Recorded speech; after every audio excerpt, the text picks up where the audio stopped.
What's going on, everyone? Kami here, and I'm coming at you with a Maplestory 2 beginner's guide. This is like the essentials, everything you need to know when you start up the old MS2. So I'll call it now, MS2. At first glance, this adorable chibi art game looks incredibly simple, and you, my friend, would be dead right. Okay, but like that being said, there's still a lot of crap in this game. I remember having a ton of questions when I started out, so I figured I'd make this guide to help out the new players. We'll start off with getting you familiar with all the important aspects of the game. So before you start your first character, you're probably going to ask this question: which class is the most OP? I mean, like assassins probably have top DPS with heavy gunners and mages. Priests are probably in the most demand. But you know, what class should you start with? If I had to give an answer, I would say any class but Thief. I know, so stereotypical of a Maplestory 2 player. Thief is not bad by any means. They just require a lot of upkeep on their buffs, stacking debuffs like poisons on their enemies, and managing multiple cooldowns. It's like a lot of balls to juggle, especially when all you're trying to do is level and learn the basics of the game. What I'm trying to say is, if you plan on leveling a Thief, save it for at least your second character.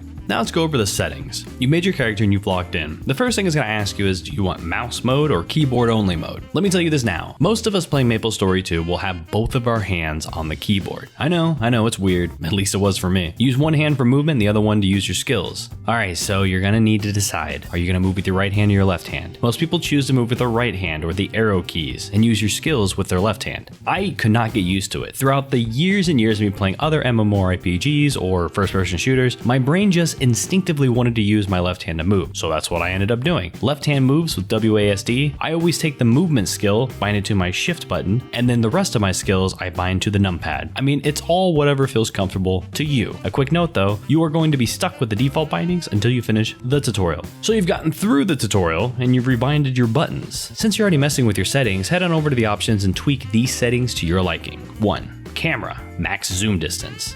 Crank it out, trust me, you'll want to for raids and dungeons so you can see what's going on. And at any time you don't want it max zoomed out, just scroll in a little bit. 2. Interface. Okay, so here's where you can turn off like the help and guide tips if they're getting annoying to you. You can also turn on your performance meter to check your DPS. As a heads up, if you are in a guild, you can head to the guild hall where you can find the target dummies. You can test your DPS there too. For interface size, I'd suggest lowering it as low as you can handle. There's already a bunch of crap on the screen, and this kind of lessens how cluttery it feels. For the damage size, I mean, if you really don't care about seeing your damage, make it as low as possible. I just like it a little bit so I know that I'm actually hitting my shots. Under status text, feel free to tweak what you want to see. I prefer to keep the UI clean, so I disable everything that I don't find essential. For battle text, I prefer to only show damage that pertains to me. Again, personal preference. And lastly, head over to the graphics and scroll down. You're going to find a drop-down menu that is crucial to change right here. You're either going to want to hide other players' effects or just completely hide the characters. And you can also change the setting to only do it within the vicinity of elite and boss monsters. If you don't, and you go into a world boss fight with other people, your Maplestory game will turn into a PowerPoint presentation.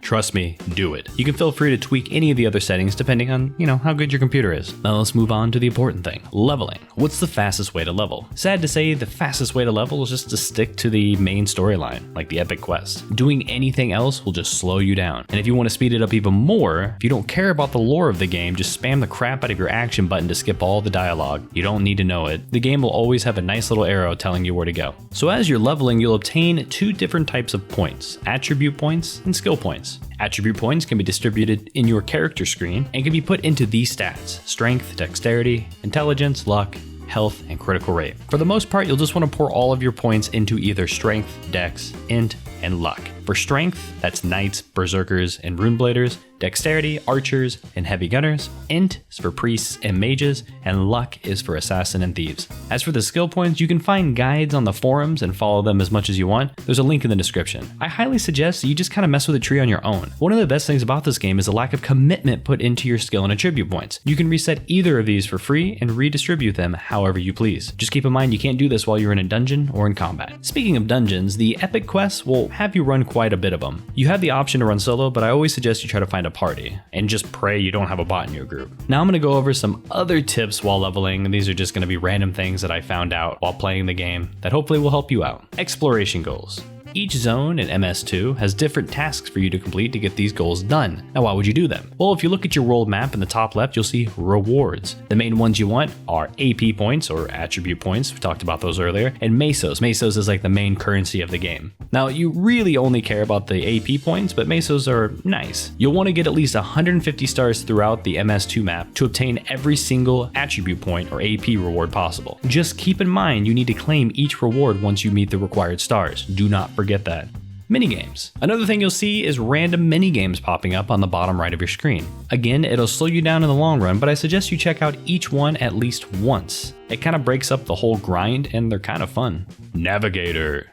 Always keep an eye on your navigator window. They usually have a prompt up on the top right showing a chest where you can click the check mark whenever you hit the required level to obtain a reward. That was a lot of words. Just make sure you obtain every reward as soon as you can. It'll help you level faster. Dismantling. Once you hit level 20, you'll want to start dismantling every single piece of gear you replace. It will reward you onyx crystals, which are used to upgrade your gear. Now, I don't want to get too much in detail about upgrading your gear in this guide, but just save your onyx crystals. Now, keep in mind that not every item can be dismantled, so if you can't, try vendoring them to an NPC, and if you can't vendor them, then just drag them out of your inventory and destroy the item. Fast traveling. As you're doing quests that may require you to go extremely far away, if by chance it's somewhere you've been already, you can use a free rotor taxi by opening up your map, finding the area, which you can type in the top right to find it, and clicking on the helicopter. It's a fantastic way to skip tons of areas that are useless and speed up your leveling. Another way you can fast travel is locate a taxi within the area. If you're near it, you can travel to another area with a taxi. That will cost mesos though, but it's worth it for the time you save. Speaking of saving time, air mounts. You'll get one through the Maple Guide very early on. It's great for gaining vertical height, but it's incredibly slow at moving horizontal. Head to your nearest supply shop and buy a festive balloon for 50,000 mesos. Trust me, it's worth it. And also I'd suggest keeping both of them bound to your computer for instances you need to gain vertical height or just fly through the map really fast. And a trick I found is you can alternate between the two balloons to speed rocket your vertical height gain. Aw yeah.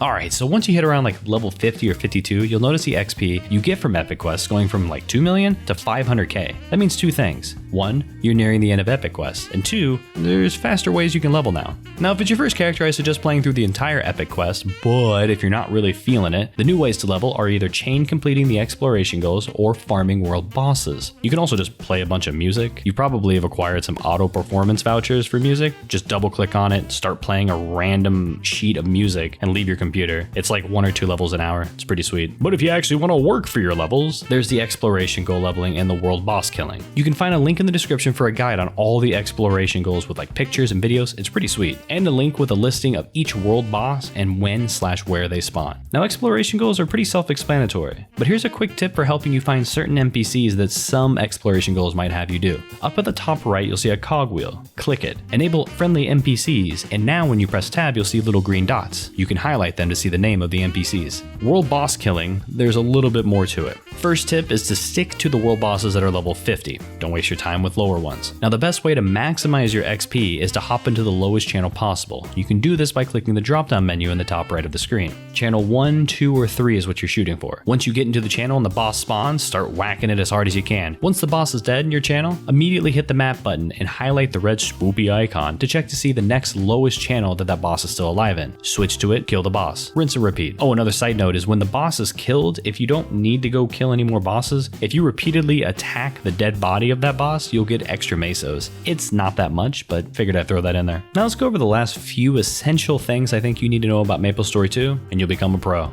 Daily missions. As with any other MMORPG, this game also has daily missions, but do not fret, they're not that bad. Opening up the daily mission window, you'll see 6 categories. Now, the 3 best categories to do every day is hoard things, get rich, and toughen up. Now, each time you finish a daily mission, you will receive mission points, 30 to be exact. That means if you finish all 3 quests within all 3 categories, you'll still need to do one other random daily quest to get the full 300 MP chest reward. Doing daily quests are pretty simple. If it ever requires you to go to a certain place, which most of them do, the area will be underlined. Just click it, it'll show it up on the map, either teleport there using a rotor taxi or run there. And the last 2 things are pets and houses. Once you hit level 50, a Maple guide will pop up to capture your first pet. Oh, by the way, I don't know if I mentioned Maple guides. I don't think I did, but it's the in-game tutorial. If you ever see a number pop up anywhere down in the icons, always click on it to see what it is. Maple guide will have multiple tutorials popping up. Always do them. It helps you further learn the game, and it gives you free XP, free money, free stuff. But specifically for the pets, level 50, do it. Once you finish the guide and you have it summoned, you want to click on the purple icon down at the bottom right next to your portrait. Here you're going to see the benefits of having a pet. Auto loot, so you don't have to run over and loot yourself. Auto revive, which will work once per fight. And use item. This is the best thing. If you click on the cogwheel, a window will pop up with 2 slots. Here you can drag in 2 separate consumables and use the drop-down menu to tell the pet when to use it. This means you'll never have to use the healing consumable manually again, and it never has to be on your bar. I usually like setting the thresholds between like 30 and 50%. This is personal preference. Houses. You can enter your house at any time by clicking the little button down here. Here you can decorate it however you please, but I want to make a few important notes. 1. You can access a bank here that shares through all of your characters. 2. You can call a physician. The physician can clear the tombstone debuff you acquire from dying in a dungeon. Do this every time. 3. Scion of Light. Make sure to open up your furnishing and look this up. Place it down wherever you want and use it. It gives you a free 4% piercing stat, which is huge. And lastly, you can place all of your farming and ranching nodes here to level up those life skills. Make sure to do them every day as they're free XP and needed to level every other life skill. I won't go into too much more detail about life skills, and I'll leave it for another video. If you guys want to see a life skills video, let me know down in the comments. Alright, that should wrap up everything in our essential beginner's guide. I'm going to start working on my next guide video, which is going to cover gearing up for dungeons, walkthroughs through the important dungeons, and upgrading your weapons and more. If you like this video, let me know by hitting the thumbs up button and dropping a comment. It helps out us content creators more than you can imagine. And of course, hit that subscribe button along with the bell so you'll know as soon as my next guide video comes out. Oh, and don't listen to the guy in my outro. I'm getting a new one soon. Alright, I hope you enjoyed it. I'll see you next time. Hey, thanks for watching. I'm not gonna be one of those people who asks you to like and subscribe, so I'm not gonna ask.